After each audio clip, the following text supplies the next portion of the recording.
Cast Live, your comprehensive look at the Athletics. Leaping at the wall, it's gone!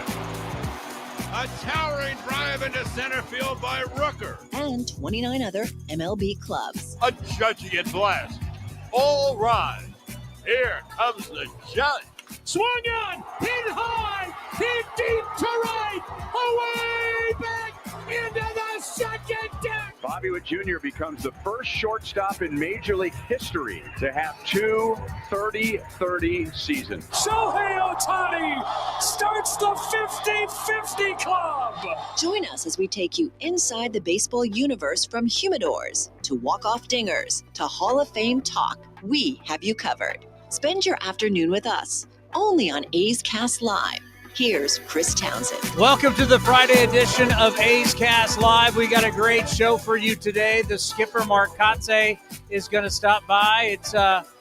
It's his day. It's a Friday. Chris Gimenez, who we love having on from Sirius XM. He also does broadcasting for the Cleveland Guardians, will join us here. Chris Carey's going to be sitting in with me today, and we'll also join pre and post on A's Cast on NBC Sports California. So it's a packed show, but we've got a leadoff hitter today. I don't think we'll ever see him hit leadoff for the Athletics, but he's leading us off here today. It's one of the best stories in baseball. Nick Kurtz, welcome back to the program. How are you? Oh, yeah, doing good. Can't really complain much about anything. Two good series in a row. Hopefully we can build on it. After hitting that walk-off, we have all this. You're the first player, 4 home runs in 5 games, all in the 9th inning or later, to do that all time.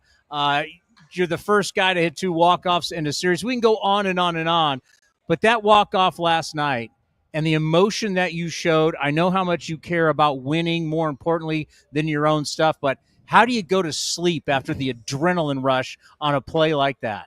Yeah, it was a late night for sure. The adrenaline was going for hours after that. That one and Mondays, both of them were, you sit back and you watch that one a few times after you get home. So it was a pretty special moment. And I also think about just how special it is, the walk-offs for yourself. But like I said, you're such a team-oriented guy. Mark Kotsay is starting to talk about he's seeing these leadership qualities in you, calling you kind of the alpha male in the room, which, last year you're in college and now people are looking at you as a leader. But more importantly, you like talking about the team. What does it mean for you to help this team win with those 2 swings? Yeah, it's the reason why I play the game. It's a team game for a reason. You can't do it on your own anytime. So without the team, without them putting me in the spot to do those things, we wouldn't be here. So that's what it's all about for me.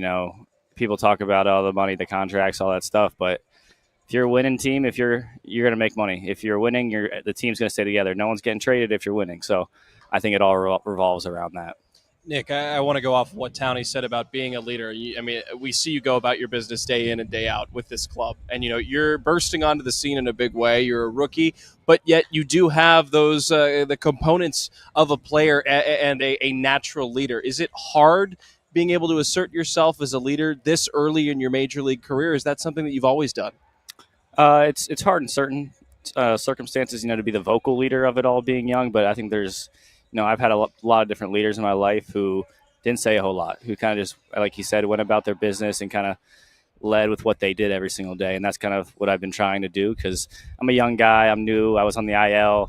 It didn't feel right for me to be that vocal guy. We got a lot of other guys who know a lot more about, playing in this league than I do.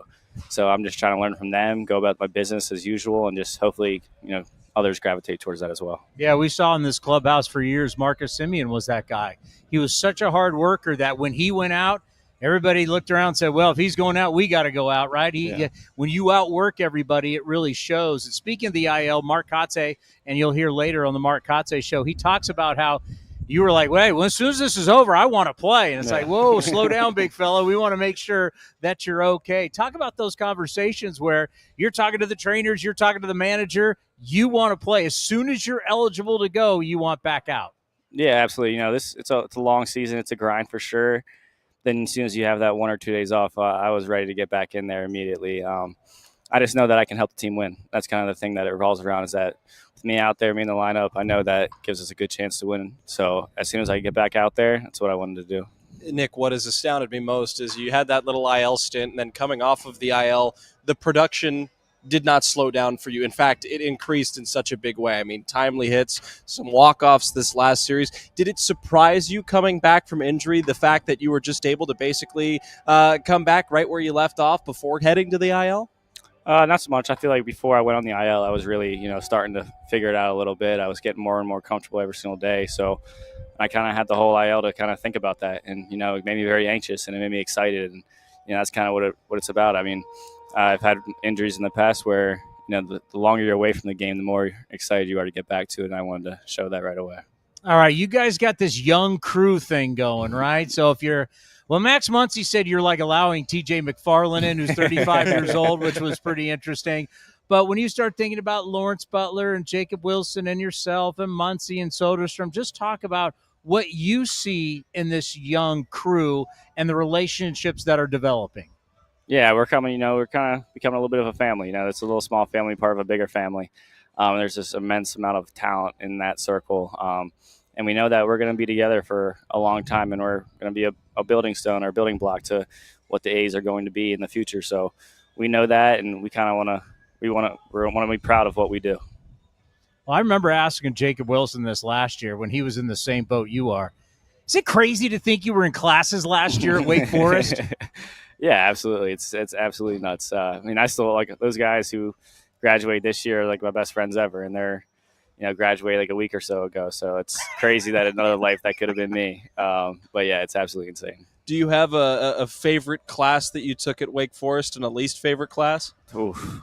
I took a sports movie class. Ooh. That's got to be my favorite. I took it in the summer. So it was pretty much all online, a couple Zoom classes. Oh, that's called a layup right there. But what's an easy A? We'll take that class. Yeah, but it's like watching Miracle and 42 and all these movies. I'm like, I've seen all these. I would love to watch them again, but I can do the papers and the homework. Like it's the back of my head. Wake Forest is no joke academically. No, That's it's a legit, great school. Yeah. It's a great school. First home run off a lefty, Josh Hader. We're talking about one of the best in the business. Kind of take us through that at bat, showing the patience, and you're going up against a guy who's been one of the best relievers for a long, long time. Yeah, I knew it wasn't going to be one of those bats where I was trying to do that. I was trying to get the job done in any way possible. He's got a great fastball, great slider. Knew I couldn't hit them both. Had to kind of pick one and just be on that the whole at bat. Saw both of them well. Saw them both before I put the last one in play. So I kind of had a good idea of what he was going to do and where he wanted to throw it. Got one up, and the rest is the way it went. Oh, the flip! How good was that? I wanted to start by saying, hitters are typically taught to sit on the fastball and adjust. Were you anticipating a fastball there? Or, you were able to get to 97, 98 up top with ease and then just drive it to dead center. And then, obviously, the bat flip, it speaks for itself. The energy, the emotion. But that goes back to the leadership component, right? You're getting these guys energized again. We know about the tough snag, the road that you guys and the challenges that you faced, and now you're starting to turn it around, playing in some really competitive games, and this time getting winning results. Something as simple as a bat flip, I would think, could really reinvigorate an offense that has been really good at home. Yeah, I wish I could say I meant to do that. That's completely blacked out. No idea what was happening. And then I watched the video. I was like, wow, I did that. Yeah. So that was you. Yeah, exactly. But yeah, that's hopefully we can keep building on the momentum. We've had some great late timing hitting, had some great innings, had the bullpen, great zeros. So hopefully we can just keep it going with that. And the one thing, because your offense is going so well right now, people don't talk about your defense. And I was watching earlier today, you were out there taking ground balls. So as much as everybody's going to talk about you and everything you're doing, the power stroke is here, and what you're doing as a hitter, talk about how much you put into your defense. I know you take a lot of pride in that. Yeah, absolutely. I want to be an all-around baseball player. That's half the game out there. So, you get 4 at-bats a game, but any time possible, you need to make a play in a big spot. So just making sure you stay on top of the defensive, honing those skills in, and just being consistent with it. How big have an influence has Eric Martin's been on your defensive side of your game? Yeah, huge. It's definitely the most time and work I put into the defense. College was a lot more team defense. They bunt, they run. We got to figure out ways to combat that. This is a lot about perfecting my craft over there, knowing that at any time I can make the play. So we knew coming in from Wake Forest, you were all into data. You know all about your stuff. You know about your metrics. Studying for games, like take us through what you're going to deal with Bybee and Cleveland. how much do you study the opposition as you go into a series?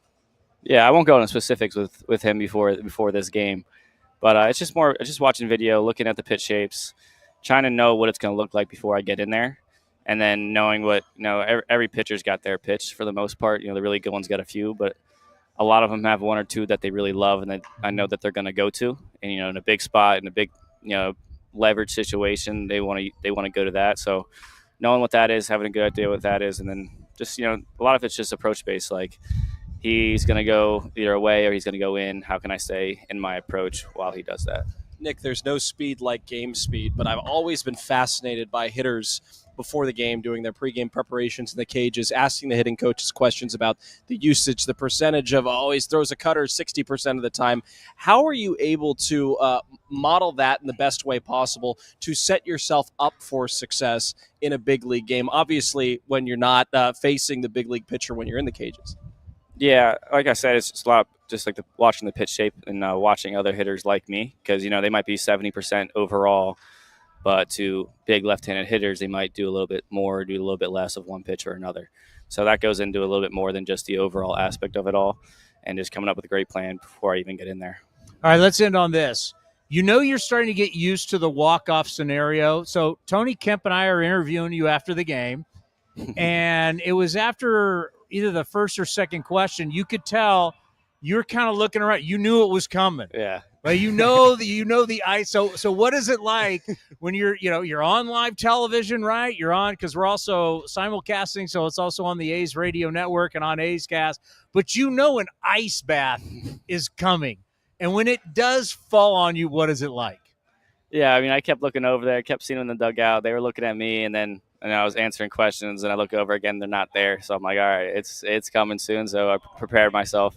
It's just, freezing cold. Just everything you can imagine. Especially when it's Gatorade, it's sticky, it's wet. It's not great, but it's all worth it. Well, we talked so much about you coming up and couldn't wait till you got here. We talked to you when you were drafted, and you're as advertised. It is so much fun. Keep doing what you're doing. It's a lot of fun, your approach.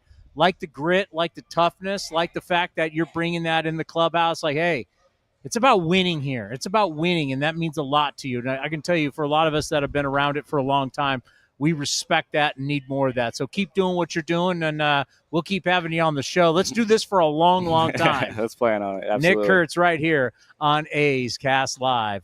Appreciate it, my man. You are good to go. Thanks. Yeah, it's always good to have him on the program, and so much fun, Chris. As you know, as a play-by-play guy, these moments are magic. Like when you get to call that, it's absolutely magic. And by the way, Greg Korn setting that up for us, one of the greats. They're magical moments, right? Yeah. And there's moments that you can't script. Like you can feel it. Like I think I called the first one. I'm like, he's going to go yard here. And then Tony Kemp called that last night. There's just – this kid's magical. He's got something special. Mm-hmm. He's got size. He's got awareness. He's super smart. But from the play-by-play standpoint, it doesn't get any better than having that to call. No, and like you said, you can't script it, but there is a level of anticipation because of the fact that you see Nick Kurtz coming up to the plate, and the clutch gene has obviously been showing here. When he comes up in a spot where they can tie the game or take the lead, you're almost expecting it at this point. Just like when Jacob Wilson comes up, more often than not, you're expecting him to put the ball in play and it to end up being a base hit. And now he's showing even more power. So it's a unique and fun privilege to have as a broadcaster, to have really cool and talented guys in your order that are able to carry the freight offensively, that you're on the edge of your seat anytime they come up. But then when you're in the ninth inning, you say, oh, well, I got a chance to try and meet this moment while they're trying to meet the moment in real time. And I think that's a really cool opportunity that we get to have, doing the games, whether it's Johnny or Ken or Jenny or me. That's what you live for as a play-by-play guy. Oh, look, he got everybody in there. Oh, look at that. He got it. See that, Cody? Well, he didn't mention you, me, Jess. Yeah. You did call the Kurtz home run. I will say the first one I called. We were all here. Yes, confirmed. I will say I did say to Tony Kemp, it was his TV debut with NBC Sports California. Towny looked into his crystal ball, and I saw it was going to happen. Your crystal ball never fails. But I said to him, my first career game on TV with the A's ended in a walk-off. yours has the chance to as well. So Tony's and my first games have both ended in walk-offs, which are really, really cool. I don't know if that's a good thing or a bad thing, but you were all over it, my friend, and you guys did a great job. Well, Tony actually is super interesting from a standpoint of having a guy on the show who literally was just on the field. Yeah. Right? He was so it's like he has all the coaches on the staff coached him, the perspective as a player. By the way, I want to get this in. Cody, this was Sarah Langs the one with the Eddie Murray? Yes. I want to give her credit. Yes. Great Sarah Langs. What is it? Sarah Langs on Sports? S. Langs on Sports. S. Langs on Sports. She is one of the great follows. Love her to death. MLB.com. Players to hit 2 walk-off homers in a calendar month, age 22 or younger. And there's a couple big names on here. Tommy Davis, Frank Robinson. I don't know who Jake Beckley is from 1899. Poor baseball knowledge. But the guy that was the last guy to do it, 1978, was also a first baseman, one of the great switch hitters of all time, Eddie Murray. Talking about 500 home runs, 3,000 hits. Eddie Murray is one of the great players of his time. Look it up, kids. Orioles, Mets, Dodgers, but really the Orioles he started all those years. Come on, man. When you're in that kind of company, especially a guy like Eddie Murray, and what he did in this series hasn't been done since 1978. And at this table, I'm the only guy who was alive in 1978, and I was just a little kid. Yeah, that's how long ago I believe. Okay, I'm from the old school. I'm from the old school. That's true. You are from the old school. Let's play it. Amelia Schimmel put a montage together of Jenny and Dallas's call, and then when I said to her of Johnny's call of the Nick Kurtz By the way, home run. Johnny's call was phenomenal last night. Yeah, he did a great job. Here, we'll play the montage, then we can play Johnny's call. Okay. Here's the montage. Hader at the belt. Here's the pitch. Kurtz destroys another baseball. He's done it again. Home run hero here in Sacramento. This kid is unbelievable. No spotlight too bright.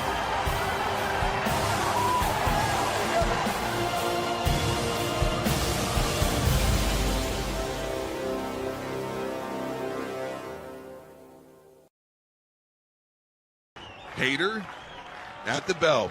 2-1 pitch, swung on, fly ball to center field. This will end it. Going back is Myers at the wall. He's done it again.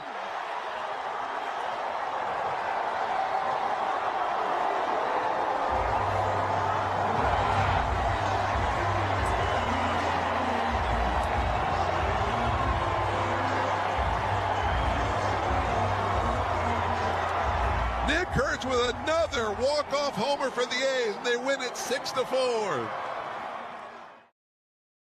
Yeah, I don't get to listen. I know you play-by-play guys think that we listen to everything you say. It's just not the case because whether it's television or it's A's Cast, A's Radio Network, but I got to tell you, that was one of the best, if not the best, calls I've ever heard Johnny have. Yep. It matched the moment. And then I loved how he paused and he let the crowd roar, and then he came back in. It got me fired up. I thought Johnny D's call, he's had a lot of good calls, but to me that might have been his best with that moment because that meant something, right? That is your top gun, who, by the way, has now graduated because of games played, was 131. He's out of prospect mode. He is now officially a rookie. It's so ridiculous. That means our top prospect now is Gage Jump, who was also taken in the draft last year. Was he not a rookie? It's still his rookie year. He just lost the prospect. But he status. lost the prospect. He lost the prospect. No, I'm sorry, but he lost the prospect tag.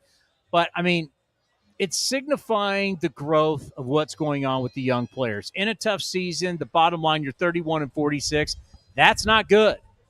But if you can look at the hope, and I know there was expectations, but we're now in reality time, right? You're 31-46.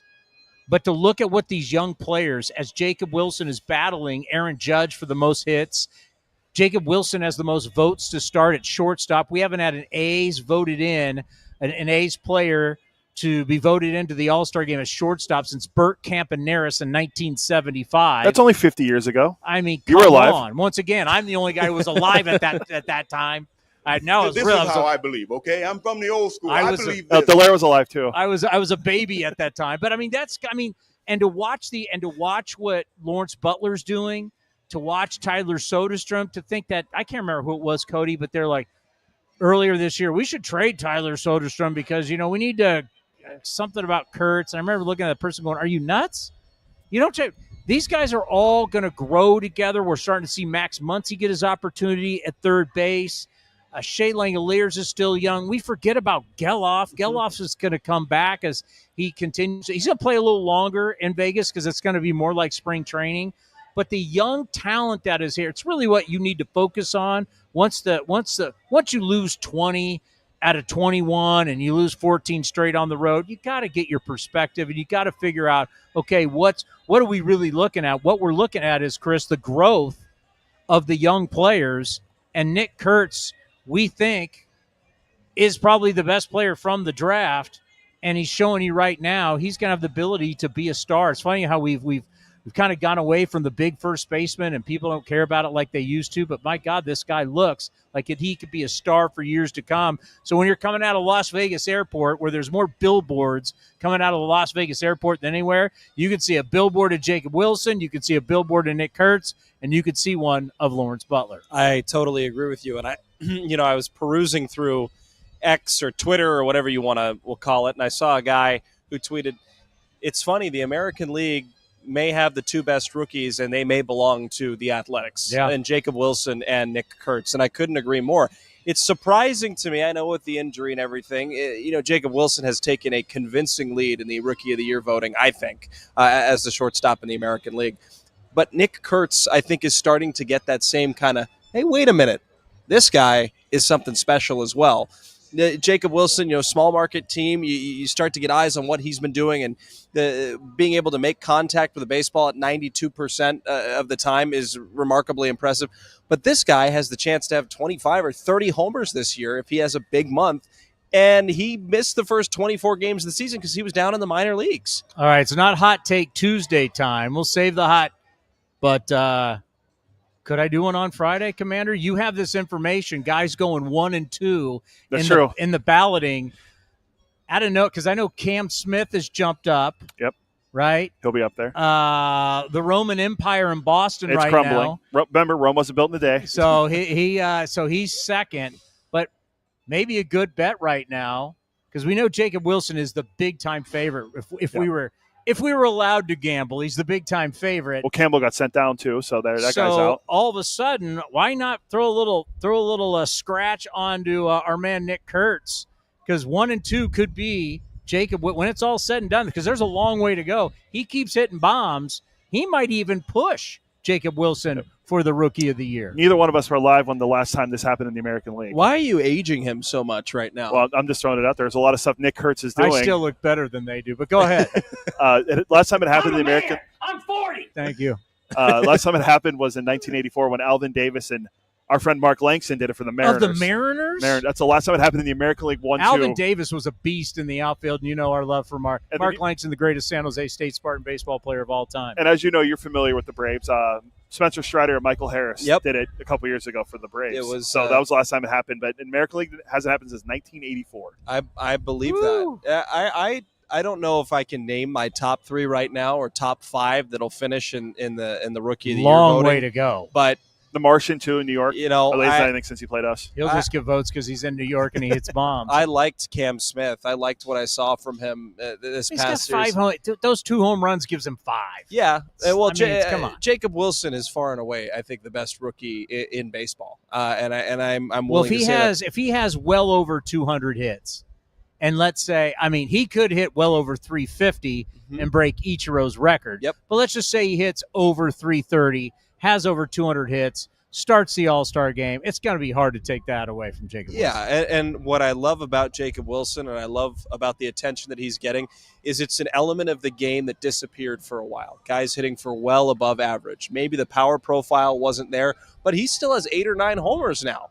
Jacob Wilson is hitting the ball really, really well, and he's leaving the ballpark. This is a guy, and now you're starting to see the game shift a little bit more with the guys that were drafted this past year. All you data guys, Cody kept telling me, batting average doesn't matter. You think about the great RBIs is a team. It's a team. I've never said that. You said RBIs. I said don't wins matter. the team stat.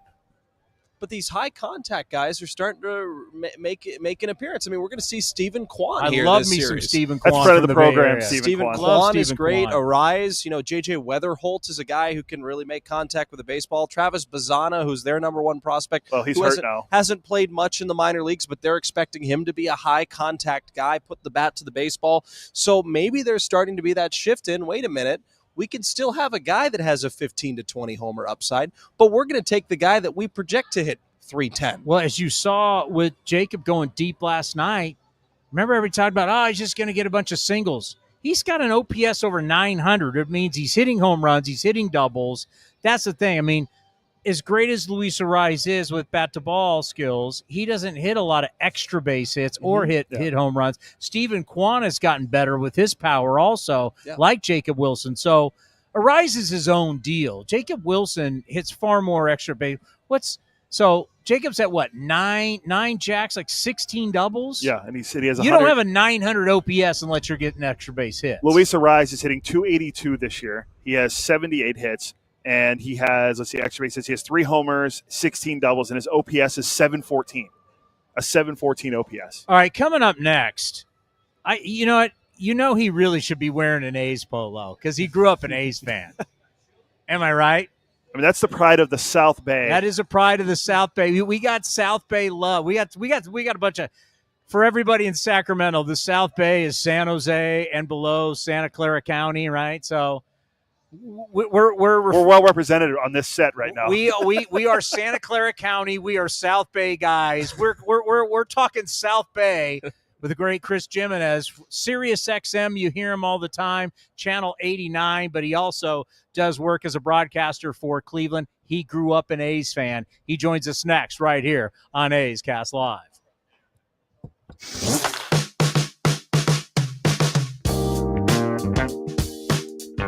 Star researcher and best-selling New York Times author Paul Hembekides joined A's Cast Live of Towny and provided compelling reasons why he believes Jacob Wilson will be the American League Rookie of the Year. No disrespect to Bobby Crosby, but Jacob Wilson is going to be Jacob Wilson's going to be the best rookie shortstop that the A's have had in a generation.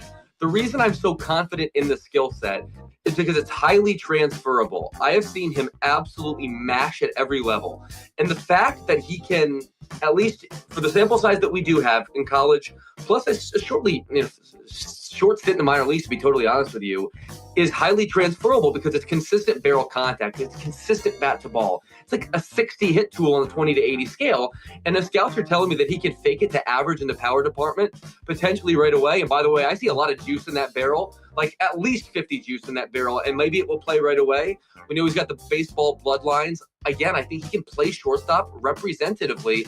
I just named a whole bunch of things that are very value positive for an A's team that's going to give them the opportunity to play every single day, which is another part of this award, of course. But this is as much a performance award as it is an opportunity award. And so you're going to put this guy at shortstop on opening day right away. The game is not going to be too fast for him. I think the fact that he is in baseball lineage does certainly help. But a unicorn skill, like that kind of hand-eye, that premium hand-eye coordination, and that strong contact balance that he creates good line drive swings with. I'm a big fan of this kid's swing, and I think by the end of the season, we are talking about a player who might well win the Rookie of the Year. You can watch the full interview at youtube.com/athletics or listen at athletics.com/A'sCast.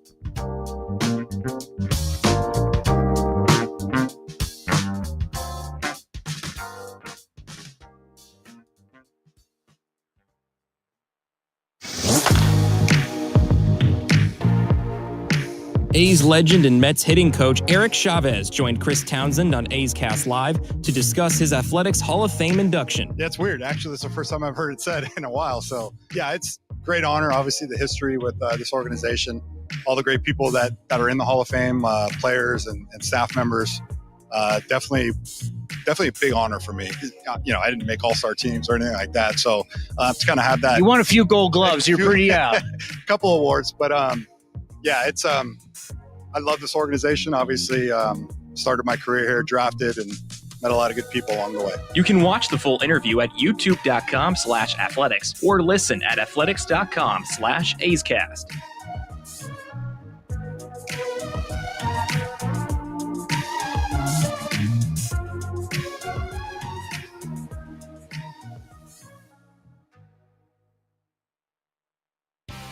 The A's YouTube page is your go-to destination for A's video content. Get access to great highlights, exclusive behind-the-scenes content, classic games, A's Cast Live, and more. Visit youtube.com/athletics. Streaming from West Sacramento, A's Cast Live continues with Chris Townsend. Chris Carey joining us today, and Chris Gimenez. We got Chris, the trifecta. Chris cubed with Chris cubed. Cube. We got 3 Chris's going on here.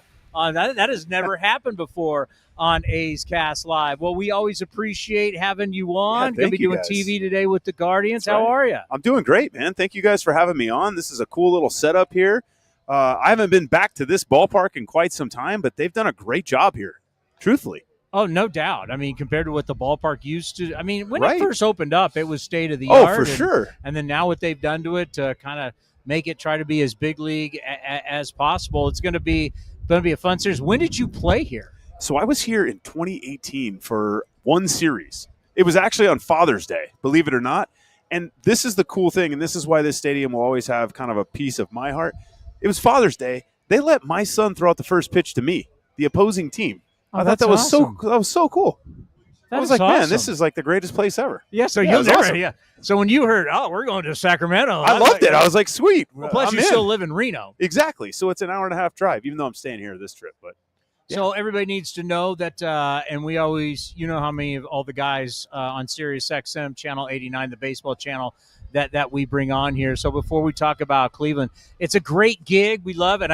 You had our own Jenny Kavnar. I did. You were with her earlier did. today. I mean, we love it. What you guys do, it's baseball. It's sad, right? Right. Less and less places we can find our game. So we need to highlight the people who are true. still talking about our Thank you. game. And we appreciate that too. We do plenty of talking about baseball 24/7 on Sirius XM Channel 89.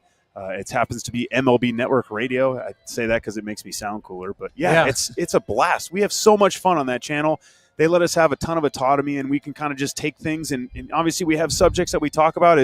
There's a lot going on in baseball right now, but we kind of make it our own, and I think it's the greatest gig ever.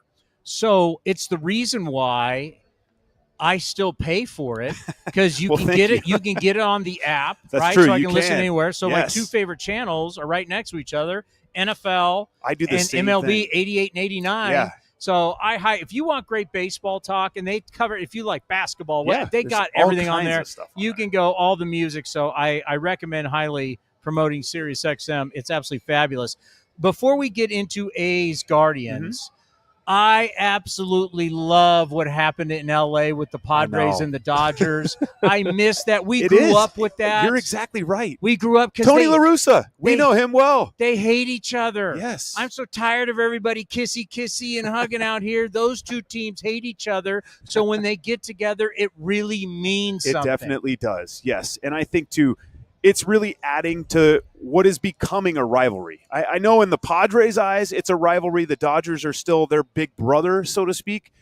But they do a great job. Well, not that anybody getting hit or hurt or anything is a great job, but they certainly make it exciting. They make it about baseball again. They make it about the hatred, and I mean that's a strong word in regards to this, but these 2 teams do not like each other, and they're very, very good, and there's a lot of pressure on both of these teams. So to have that extra little juice that goes into a series, I think makes it great for baseball. When you think about the other leagues, you talk about the NFL a lot. There are teams that absolutely hate each other absolutely. in the Hate each NFL. other. I think about the Raiders and Chiefs not liking yeah, each other trust me, at all. I think about Ravens, Steelers. That's I true, mean, too. it's just not it makes the regular season better. Yeah, it does. and then you go internationally and you look at soccer, like teams in Turkey or Brazil. I mean, there are people fighting each other in the stands during the game. I mean, this is too much of anything is a bad thing, no doubt. But it just seems like maybe these little spats every once in a while, because they're so entertaining, is actually good for the promotion of the game of baseball. Oh, it absolutely is. As much as Major League Baseball, and not that they need to promote, fighting or anything like that, this is great for the game, truthfully, because it brings more eyes to those 2 teams, yes, in particular. And obviously it's the Dodgers, and they get enough eyes on them as it is, but the sport in general. When you get a little extra, testosterone going on in situations like that, and you got managers going at it. I think it's great for the game because it obviously brings eyes to it. Yeah, why do we like the NFL? Because guys are cracking heads. We like physicality. Yeah, we do, yeah. Right? In the NBA, when you have a physical series, like in the playoffs, these teams are going after it, or hockey. Look at Draymond. He's the king of physicality. I mean, we love that kind of stuff. All right, Stephen Vogt. You know how much we love Stephen Vogt. No doubt. Covered his entire career. It's so special. Watching him get that job so quickly, you're like, ooh, I don't know how for replacing Terry Francona. This isn't. He has stepped right in. It's been beautiful. Talk about what you've seen from him as a manager. The biggest thing for me is he acknowledged right out of the get-go that I am not Terry Francona. These are massive shoes to fill, and I'm going to do my best in my own way to fill them, right? So you kind of set that precedent right out of the gate that everybody knows you're not him. You're not going to be. You're not going to be making the same types of moves. And he just took that and ran with it. And he is so ready for this gig. He was the perfect match for what the front office tries to do, how they put this team together from a player standpoint.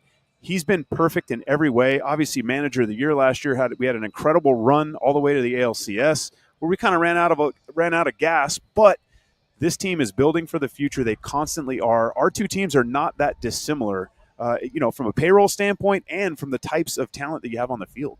I was thoroughly impressed watching Stephen Vogt go about his business last year, and I'm even more impressed considering everything that's happened this year. A really competitive American League Central. We could talk about the Tigers all we want and how they perform, but there are all 5 teams are really talented, and they're built for the future. Yeah, they are. And the Guardians, one game above 500, despite not having Gimenez or Naylor anymore.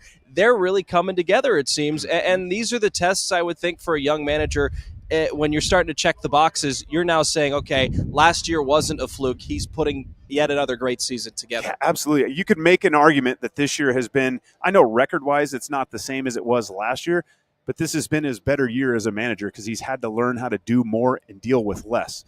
We've been hit by the injury bug, just like most teams in Major League Baseball have to a certain extent, but he's getting an opportunity to mix and match some guys in different places. If you look at the way our roster is constructed, it's full of guys that can play multiple positions. That gives you tons of options. You'll see tonight probably 4 or 5 different moves that are made with guys changing positions that are in game. The only guys that won't change positions are Steven Kwan because he's a Gold Glover and Jose Ramirez because he's the best third baseman in baseball. Yeah.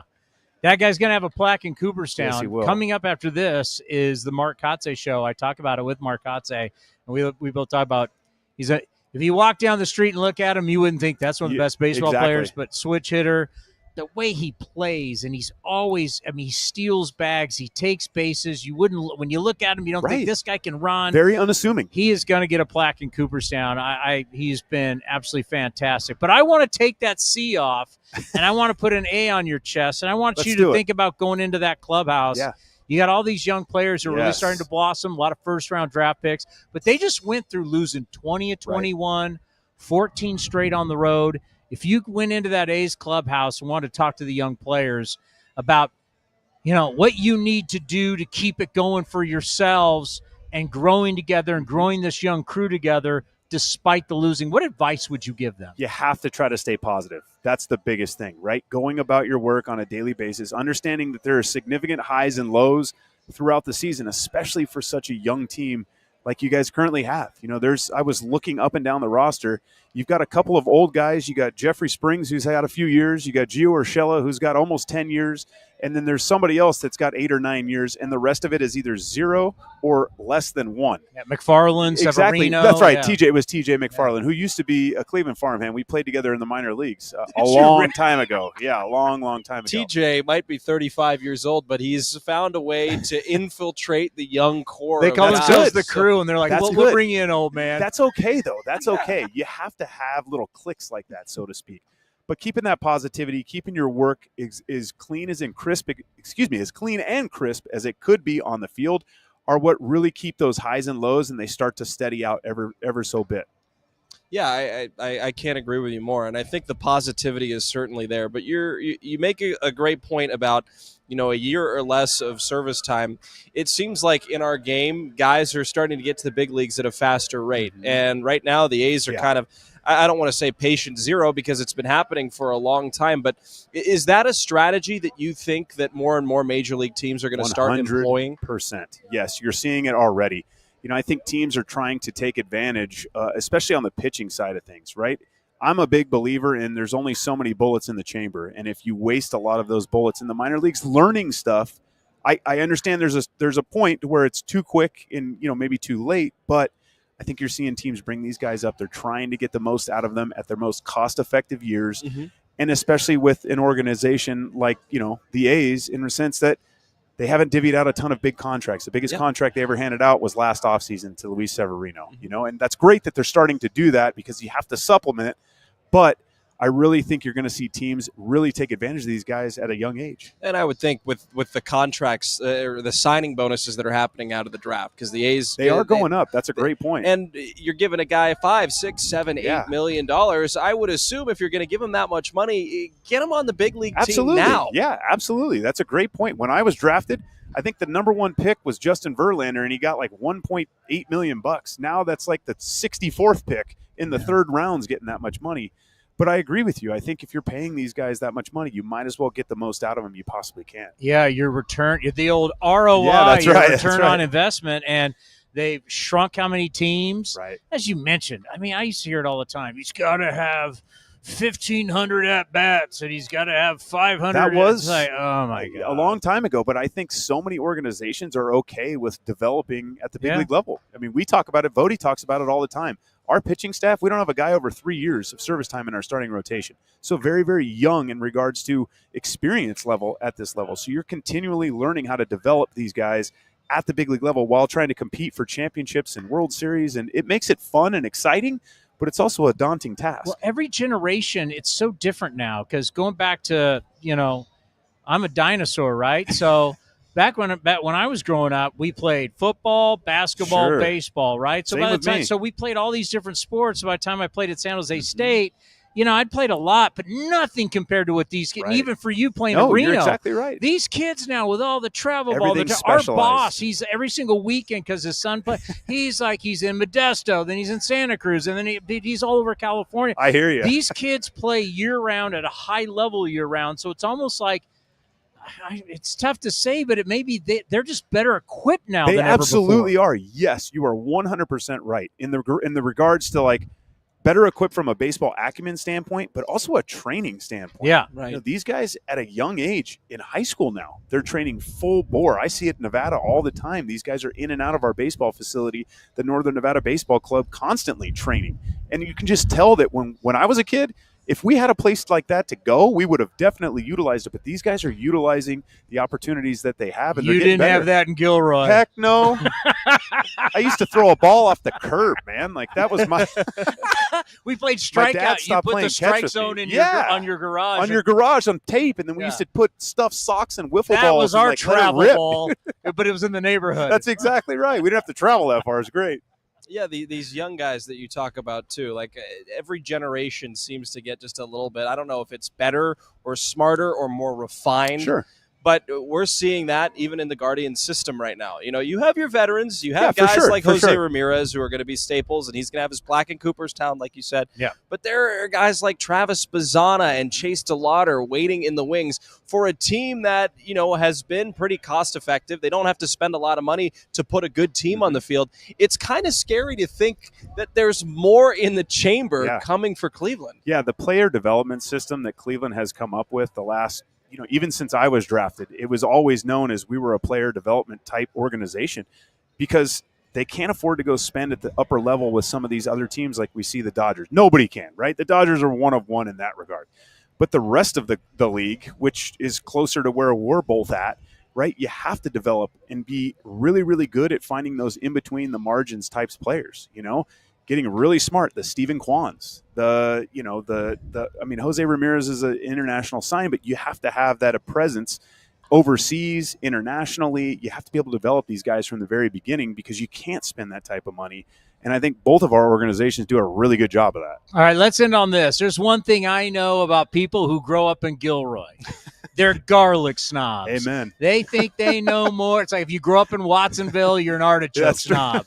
What is it? So do you big league people like in the offseason or when you're in Cleveland or when you're in Nevada, do you big league people? You don't know garlic. You don't know how this tastes. Do you big league? I don't know as I big league people, but I definitely steer them towards Gilroy Christopher Ranch type garlic, just because I know the quality's there. I know where it comes from. And you know what it tastes like, man. I mean, it's hard to screw up anything with garlic in it. Yep. We were just in San Francisco, and I made our guys in the booth try the garlic fries because they're Gilroy garlic fries, and everybody had rave reviews about them. So I feel like, I have the gusto to back it up too. All right, so in the Bay Area, the normal wind heads south. But when you have the reverse wind coming from the south in San Jose, all we smell is garlic. You're like, oh, my God. You are a little bit of a garlic snob. Huh? I am, just a little bit, yeah. Hey, we have always Thank you, guys. you. I really appreciate it. Keep doing what you're doing, obviously, with Cleveland. But, we're listening all the time. Sirius XM, you guys are the best. Thank you. All right, it's time now for the Mark Kotsay Show, the weekly show with our skipper every Friday, brought to you by Folsom Lake Ford.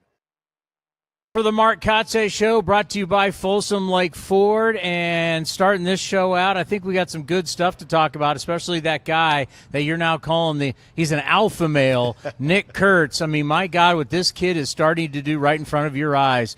Just talk about from the dugout what you're seeing, how special it is. Yeah, no, I think it's definitely special. He came to us with, all the expectations in the world, and for a young man that didn't get a lot of time in the minor leagues and, got here pretty quickly to get his feet on the ground, already experienced an IL, and now come off the IL and, continue the progress that he made prior to landing on it. I think it's been fun to watch. It's really fun to watch him hit some walk-off home runs. Clearly you're seeing something because we talked about it on the field, and then later you mentioned it with the media about how there's some leadership qualities that you're seeing with him at just 22 years old. We joke all the time. I was joking with Tony Kemp on the show last night about how, this guy was just in classes last year at Wake Forest, and now you're seeing leadership qualities for a young man in a big league clubhouse. That's not something you see often. What are you seeing when it comes to these leadership qualities? I think there's just a quiet edge to him. Watching him just carry himself on a daily routine, the preparation is there, the focus is there, but there's an intensity to it as well. Yes, he can have fun, but when I use the word alpha, it's like he wants to be the guy, and not that everyone in that locker room doesn't want to be the guy; they all do, but the way he goes about, dealing with failure, dealing with adversity. Watching him go through the IL stint and the focus and the work and the preparation that it takes to get off of that list and be ready to play and come back in a timeline that obviously every manager would like, which is quickly. We're seeing that in Lang right now. Lang, I mean, you saw him out here today. He's running, he's swinging, he's biting at the bit to get back to playing. And that's the mentality we want here. We want those guys to just want to be on the field and want to play. Everybody wants to be the guy, but not everybody can be the guy. That's really the big difference. And if you're seeing that at 22 years old, that's something really special. Everybody can want to be the guy, but not everybody can. Yeah, no, and it's really difficult. He's handled this time really well, like we talk about. And he was the guy in college, at Wake Forest. And so there's something to that as well.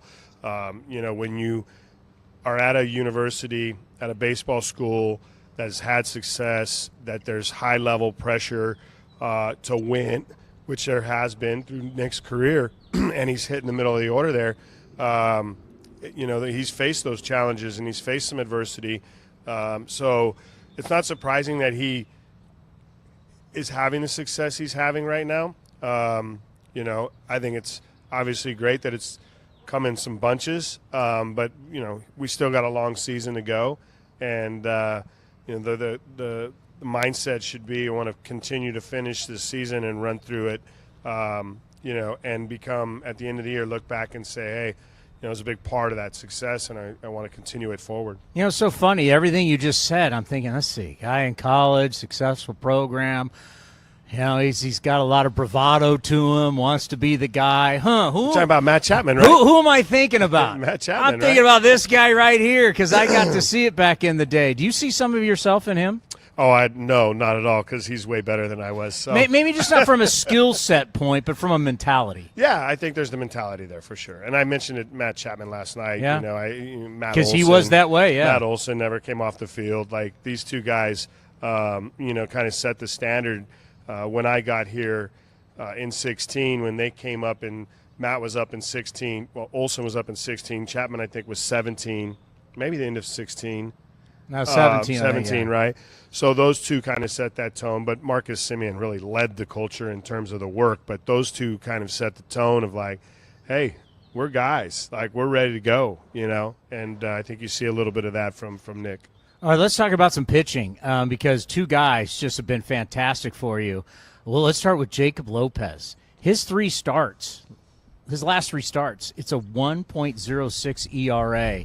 Something has changed. Obviously, his arm slot, the 3/4, when he's throwing strikes, clearly with all the strikeouts because he doesn't blow you away, hitters are not seeing him. Just how refreshing has it been to watch him emerge for your staff? Yeah, it's been great. I think most people wouldn't know that this, Jacob was a part of a trade this offseason where we sent Joe Boyle to the Tampa Bay Rays, and in return we got Jeffrey Springs and Jacob Lopez. And in that deal, I think our baseball ops did a great job at identifying Jacob as a possible future starter and one that can maybe have impact.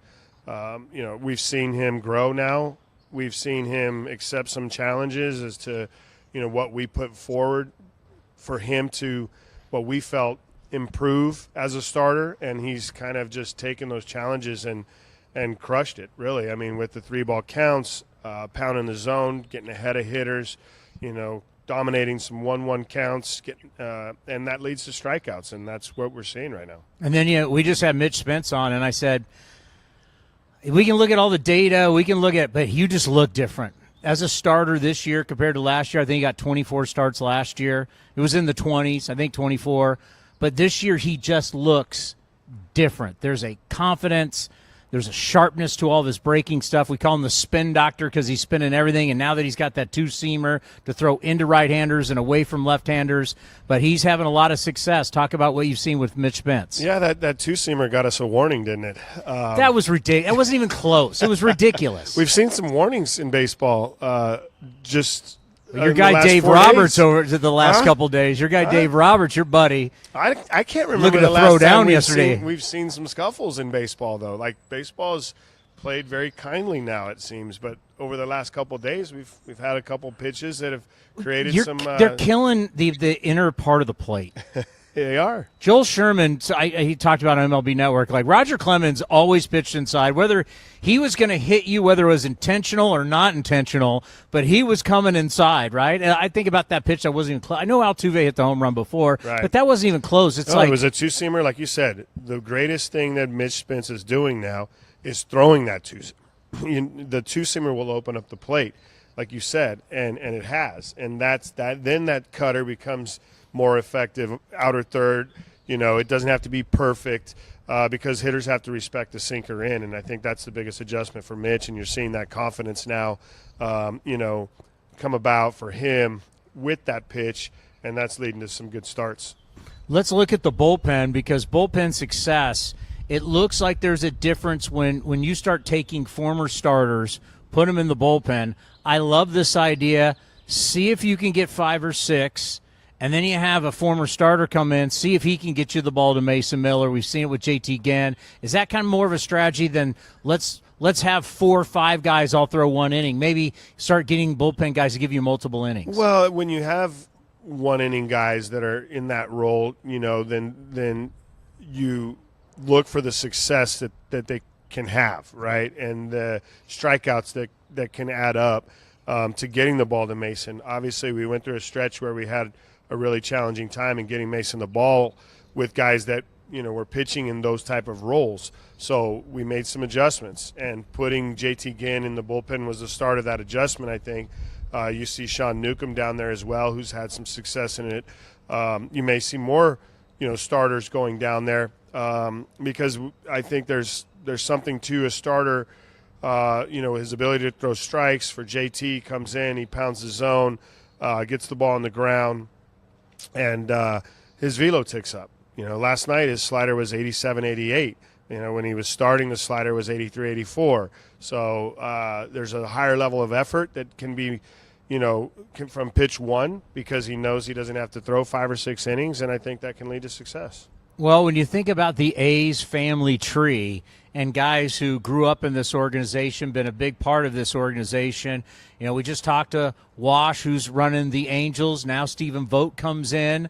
You know Stephen real well. You're good friends with Wash and Stephen Vogt. Just how nice is it to see these guys who are from the A's family tree having success managing, and guys who played and are still playing, but guys managing, and I know what Stephen Vogt means to you. Yeah, no, Vogt, I had the privilege of managing him his last year, giving him the opportunity to end his career like a Cinderella story, right? I mean, who else hits a home run in his last at bat of his career? Magical. So, yeah, it was great, and it'll be great to see Steven.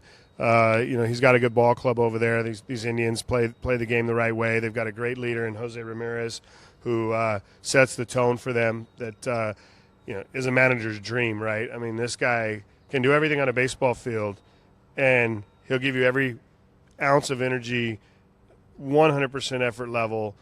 It doesn't matter what the score is, how he's doing. I admire that player a lot, as you can tell, because of the way I'm talking about him. But no doubt. Steven's got a jewel there. I believe he's going to be a Hall of Famer. I mean, do too. If you walked down the street and he walked by you, you'd have no clue. But switch hitter who can run, play defense. I thought it meant so much for him to stay in Cleveland when he could have left. And he said, nope, this is where I want to be. This is where I want to win. And I think at the end of the day, he's going to have a plaque in Cooperstown. Yeah, there's a great – I don't know if it's an Instagram, but Trey was watching it this morning, and it's Jose Ramirez, Freddie Freeman, and Jose Ramirez is talking to Freddie Freeman, and he's telling him, hey, you're a really good hitter. Like, you're one of the best hitters in the big leagues. You might be the best hitter if it wasn't for me. I love it. It's awesome, man. You got to get that video. I don't know where you'll find it. It's on the internet, but it's priceless, bro. And he's right, man. This guy's a stud. By the way, your son, is this senior year coming up? It is. It'll be a senior year, yeah. He'll be around a little bit this summer. He's going to play in a tournament down in East Cobb this coming week, and then I'm going to try to have him around. And, I enjoy having him around. Senior year, it's a big year. Big year. Big year. I switch with him right now. Me and you both, yeah, I know. Good stuff. Enjoy against Cleveland, and we'll talk to you next week. I believe next time we talk to you, you'll be in New York. That's right, New York. Yep. We got a tough road trip in front of us. Detroit, New York, Tampa, three good teams. Good luck. Go get them. That's the Mark Kotsay Show, brought to you by Folsom Lake Ford. This is awesome. Every player's dream to get a bobblehead. Fastball on fire. It's probably one of the coolest things you can put on the bobblehead. An exploding ball. He does throw 104, so that makes sense. A little bit of love for the baby facial hair on the chin. Oh, thought that was dirt on his chin, but it looks like they intentionally put hair there.